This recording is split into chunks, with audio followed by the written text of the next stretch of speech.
One TV Patrol. Governor Henry Waminal may nitong gi-welcome ang pag-host sa Misamis Occidental sa ARFOOT 2024. Ano ang detalye ni Johnny Tommy? May nitong giabi-abi ni Governor Henry Waminal ang mga delegado sa gipahigayon nga ARFOOT o Regional Festival of Talents 2024 sa lungsod sa Tudela, Misamis Occidental, kundiin ang host mao ang Misamis Occidental Division Office. Makasaysayanon usab alang kang Governor Henry Waminal ang pag-host sa Misamis Occidental sa ARFOOT 2024 gumikan kay espesyal kining gitambungan sa kalihim sa edukasyon Vice President Sara Duterte. Samtang anausab ang presensya sa DepEd Region 10 Regional Director Arturo Bayucot o guban pang mga kadagkuan sa Department of Education Region 10 Regional Office. Sa pagigpulong ni Governor Henry Waminal, iyang gibida ang malampusong kampanya sa Asinso Administration batok ilegal nga droga o kriminalidad. Baguhay lang nga deklarasyon sa pagka-insurgency free sa probinsya, pagkubo sa poverty level o nagkaaktibong turismo sa probinsya. Gipasalamatan usab sa gobernador ang suporta sa Department of Education sa education program sa Misamis Occidental. Samtang si DepEd Region 10 Regional Director Arturo Bayucot nagpasalamat usab sa walay paglubad nga suporta ni Governor Henry Waminal sa programa sa edukasyon sa probinsya.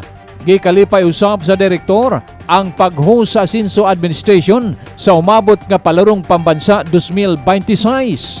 Apil sa gipasalamatan sa direktor ang suporta sa tanang mayuris sa Misamis Occidental. Misamis Occidental used to belong to the top 10 poorest provinces in the Philippines. And based on the latest poverty data, it has a poverty incidence among families of 18.3%. The peace and order was one of the toughest barriers to development, with Misamis Occidental, particularly Osamis City, was once disturbed by various crimes and was even tagged as the drug and organized group capital of Mindanao because of the presence of the previous Coratong Bangilica. Misamis Occidental has also been a rebel-infested area because of this development of the province, especially Osamis City, was halted and were left behind by developments of neighboring provinces and cities. In 2017, when President Rodrigo Roa Duterte became president, miracle happened in Misamis Occidental. With his political will, strong law enforcement, and the collective efforts of our people who supported the anti-illegal drugs campaign, the drug syndicates and organized crimes were dismantled in the province, thus giving us the opportunity to bounce back from our developmental impasse.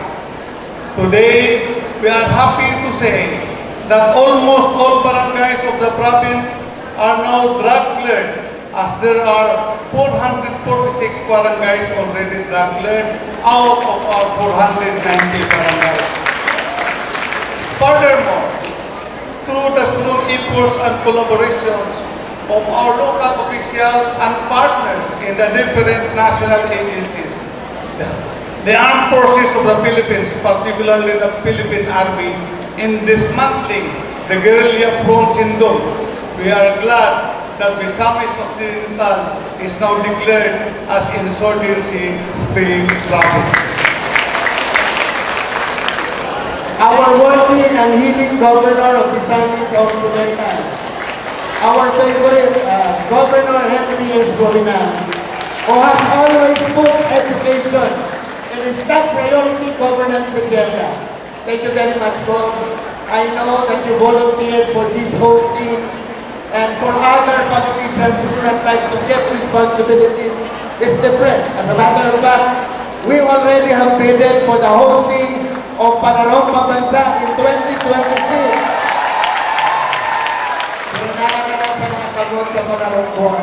We will hope and pray that we'll be able to get in. after 64 years that Misamis Occidental hosted Panahon Pambansa. Ang in full force ang atong mga board members, ang atong mga mayor, ang atong mayor na Minas sa Tudela, 100% backed up by all the municipal and city mayors of Misamis Occidental. Alang sa 1 TV Patrol, Johnny Tommy reporting.